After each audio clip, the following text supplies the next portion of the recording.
الحمد لأهله والصلاة على أهلها أما بعد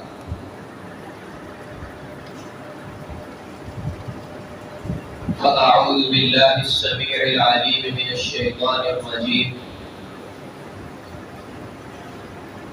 من همزه ونفخه ونفثه بسم الله الرحمن الرحيم. حضرات محترم، جیسا کہ آپ احباب کے علم میں یہ بات موجود ہے کہ ربیع الاول کے بابرکت مہینے کا آغاز ہو چکا ہے. یہ وہ عظیم الشان مہینہ ہے کہ جس میں ہمارے پیارے پیغمبر نبی رحمت صلی اللہ علیہ وآلہ وسلم کی ولادت باسعادت ہوئی. اور جس طرح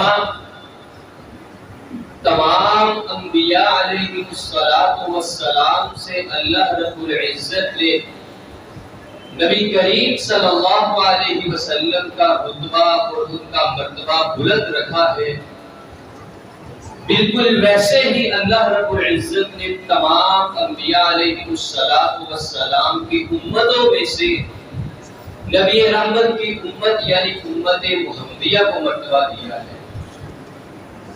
اس امت کی تعریف اللہ رب العزت نے قرآن کریم میں بھی کی، فرمایا کنتم خیر امہ. اور نبی رحمت صلی اللہ علیہ وسلم فرماتے ہیں انتم تتمون 70 امہ، کہ تم ایک ایسی امت ہو جس سے پچھلی امتوں کی تعداد کو 70 گنا کیا گیا. نبی صلی اللہ علیہ وسلم سے پہلے اللہ پاک نے 69 امتیں بھیجی، ہم سے اللہ پاک نے ان کی تعداد 70 گنی کی. اور ساتھ ہی نبی رحمت فرماتے ہیں انتم خیرھا واکرمھا علی اللہ، تم اللہ رب العزت کے سب سے زیادہ نزدیک اور اللہ رب العزت کے نزدیک سب سے زیادہ افضل. یہ مرتبہ کس کو حاصل ہے؟ امت محمدیہ. ایسے نبی صلی اللہ علیہ وسلم فرماتے ہیں کہ مجھے چند ایک ایسی خصلتیں دی گئی، چند ایک ایسی خوبیاں دی گئی جو مجھ سے پہلے کسی نے بھی عطا نہیں کی گئی. تو صحابہ نے پوچھا، حضرت علی بن ابی طالب اس حدیث کے راوی ہے، وہ فرماتے ہیں نے سوال کیا اللہ کے رسول کو کون سی خوبی ہے جو صرف اللہ رب العزت نے آپ کو عطا کی؟ نبی رحمت صلی اللہ علیہ وسلم نے ان خوبیوں کا تذکرہ فرماتے ہوئے ایک خوبی یہ بھی بیان فرمائی کہ اللہ رب العزت نے میری امت کو سب سے بہترین امت بنایا ہے، سب سے افضل بنایا ہے. اور یاد رکھیے کہ اس امت کا سب سے بہترین اور سب سے افضل ہونا اس کے دین اسلام ہی کی وجہ سے ہے. کیونکہ ہم لوگ اللہ رب العزت پر بھی ایمان رکھتے ہیں، اس کے بعد جناب نبی علیہ السلام پر بھی ایمان رکھتے ہیں، اس کے بعد آپ صلی اللہ علیہ وسلم پر نازل ہونے والی جو کتاب قرآن کریم ہے اس کو بھی ہم تسلیم کرتے ہیں. یعنی یہ ہمیں جو برتری حاصل ہے صرف ہمارے دین اسلام کی وجہ سے. اسی وجہ سے جناب عمر بن خطاب رضی اللہ تعالیٰ عنہ کہا کرتے تھے کہ ہم اسلام سے پہلے بڑے ذلیل ترین ہوا کرتے تھے، یعنی ہماری کوئی حیثیت نہیں تھی. اللہ پاک نے اس دین اسلام کی وجہ سے ہمیں عزت بخشی. اور ساتھ فرماتے ہیں کہ اگر کوئی اس دین کو چھوڑ کر کسی دوسرے دین کا طلبگار ہوگا اللہ پاک اس کو ذلیل کر کے چھوڑے گا. یہی وجہ ہے کہ قرآن کریم کی سورۃ فاتحہ کے اندر اللہ رب العزت نے یہود کو مغضوب علیہم یعنی جن پر اللہ تعالیٰ کا غصہ اور ناراضگی نازل ہو، اور نصارہ عیسائیوں کو ضالین گمراہ قرار دیا. صرف کہ ان کے پاس دین اسلام جیسی دولت موجود تھی، وہ دین اسلام کو انہوں نے قبول نہیں کیا. اور یاد رکھیے اس دین کے اندر اللہ پاک نے ہمارے لیے یعنی امت محمدیہ کے لیے بے شمار آسانیاں رکھی ہیں، بے شمار آسانیاں جو ہم سے پہلے اللہ رب العزت نے کسی قوم کو عطا نہیں کی. لیکن اس کے باوجود ہم اپنا معاملہ دیکھیں، ہم اپنا حال دیکھیں، وقت کو مد نظر رکھتے ہوئے صرف 2-3 ایسی چیزیں جو اللہ پاک نے صرف امت محمدیہ کو کی سب سے پہلے نقل پر حضرت، اور جو سب سے امپورٹنٹ اور سب سے ضروری چیز ہے وہ یہ ہے کہ ہمارا دین مکمل ہے. اللہ پاک نے مہر لگا دی الیوم اکملت لکم دینکم واتممت علیکم نعمتی. اسٹیپ لگا دیا اللہ پاک نے کیا میرے حبیب آج کے دن ہم نے آ کر اپنے دین کو مکمل کر دیا.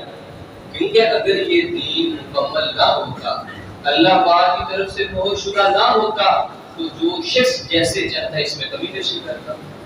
یہ دین دوسرے لوگوں کے ہاتھوں میں ایک کھلونا بن کر رہ جاتا تھا. اس چیز کا اندازہ یہودیوں کو ہو گیا تھا. ایک یہودی اعلیٰ حضرت امیر المومنین عمر بن خطاب رضی اللہ تعالیٰ عنہ کے پاس آیا اور آ کر کہنے لگا اللہ کے اے امیر المومنین, آپ کی کتاب قرآن کریم میں ایک ایسی آیت ہے کہ اگر وہ ہم یہودیوں کی جماعت پر نازل ہوئی ہوتی تو ہم اس دن کو بطور عید مناتے. یعنی اتنی اہمیت کے حامل کے نصیب یہ آیت. تو جناب عمر بن خطاب کہتے ہیں وہ کون سی آیت ہے؟ اس نے یہ آیت تلاوت کر کے فرمائی اور فرماتے ہیں کہ یہ آیت ہی اللہ رب العزت نے عید کے دن نازل کی تھی. نبی کریم صلی اللہ علیہ وسلم عرفات کے میدان میں تھے اور وہ جمعے کا دن تھا. حضرت سب سے پہلے نمبر پر اللہ پاک کا ہم پر یہ فضل ہے کہ ہمارا دین اللہ پاک نے مکمل کر دیا. دوسرے نمبر پر جو میں سمجھتا ہوں, نبی کریم صلی اللہ علیہ وسلم ایک دفعہ گئے قبرستان کے اندر. آپ صلی اللہ علیہ وسلم نے جا کر جو سلامتی کے لیے دعا کرتے ہیں السلام علیکم دار قوم مؤمنین و انا انشاءاللہ بكم لاحقون سلام کی, اور ساتھ نبی رحمت صلی اللہ علیہ وسلم فرماتے ہیں کہ میرا یہ دل کرتا ہے کہ کاش میں نے اپنے بھائی کو دیکھا ہوتا.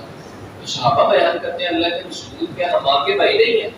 نبی کریم فرماتے ہیں نہیں, تم میرے ساتھی ہو, جو تم لوگوں سے بعد آنے والے لوگ ہیں اصل میں وہ میرے بھائی ہیں. تو صحابہ بیان کرتے ہیں اللہ کے رسول قیامت کے دن آپ ان لوگوں کو کیسے پہچانے میں جو ابھی تک آئے نہیں ہیں؟ نبی رحمت صلی اللہ علیہ وسلم فرماتے ہیں تمہارا کیا خیال ہے کہ اگر کسی بندے کے سیاہ رنگ کے گھوڑے ہوں اور کچھ ان گھوڑوں میں سے کچھ گھوڑے ایسے ہوں کہ جس کے ہاتھ پاؤں اور پیشانی چمک رہے ہو, تو کیا وہ اپنے گھوڑوں کو نہیں پہچانے گا؟ کہتے ہیں کیوں نہیں اللہ کے رسول. نبی رحمت فرماتے ہیں کہ قیامت کے دن میرے امتی اس طرح میدان محشر میں آئیں گے کہ ان کے اعضائے چمک رہے ہوں گے اور میں ان اعضاء کو دیکھ کر ان کی چمک کو دیکھ کر ان کو پہچانوں گا کہ یہ میرے امتی ہے.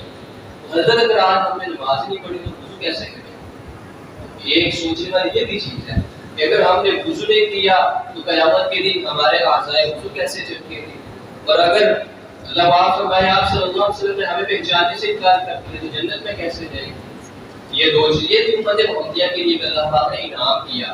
صرف امت محمدیہ کے ایسے اعضائے وجود کے. اور تیسری اور آخری خصلت, نبی رحمت صلی اللہ علیہ وسلم کو بھیج کر اللہ پاک نے ہم سے بہت سی بندشیں اتاری, بہت سے ایسے بوجھ جو دوسری امتوں میں سے اللہ پاک نے ہم سے اتار دیے. اس کی کئی مثالیں احادیث کے اندر میں صرف ایک بیان کر کے اپنی بات کو ختم کرتا ہوں. نبی رحمت صلی اللہ علیہ وسلم فرماتے ہیں کہ بنو اسرائیل میں سے جب کوئی شخص گناہ کرتا نہ, حیثیت انسان گناہ کس سے نہیں ہوتا, میں کرتا ہوں آپ لوگ کرتے ہیں. نبی فرماتے ہیں کہ اگر بنو اسرائیل میں سے کوئی شخص گناہ کرتا تو اس کا معاملہ یہ ہوتا تھا کہ اللہ پاک اس کے گناہ کو اور اس کا کیا کفارہ ہے, یہ دونوں چیزیں اس بندے کے دروازے کھلی. تو آج ہم اپنا معاملہ یعنی ہمارا شکر ادا کرنا نہیں بنتا کہ اللہ پاک ہمارے گناہوں کو ہمارے چہروں پر ہمارے دروازوں پر ظاہر نہیں کرتا, یہ تو ہماری دیواریں پر ہی ہوتی. یہ بھی امت محمدیہ کے لیے اللہ پاک کا خاص انعام ہے. تو اتنی بے شمار ایسی آسانیاں ہیں قرآن کریم کے اندر. اللہ پاک فرما رہے ہیں یرید اللہ بکم اليسر ولا یرید بکم العسر, کہ اللہ پاک تمہارے ساتھ بھلائی کا ارادہ رکھتے ہیں, وہ تم پر تنگی نہیں کرنا چاہتے, لیکن اس کے باوجود ہم دین کے قریب نہیں آ رہے, ہم اسلام کے مطابق اپنی زندگی نہیں گزار رہے. تو حضرت ہمیں یہ کوشش کرنی ہوگی کہ ہم اپنی ساری زندگی اللہ رب العزت کے دین اسلام کے مطابق گزاریں, اور جتنی اللہ پاک نے ہمیں سہولیات ہمیں آسانیاں دی ہیں ہم ان کو بروئے لاتے ہوئے اللہ پاک کے قریب ہوں. اللہ پاک ہمیں اس پر عمل کرنے کی توفیق عطا فرمائے. وما علینا الا البلاغ.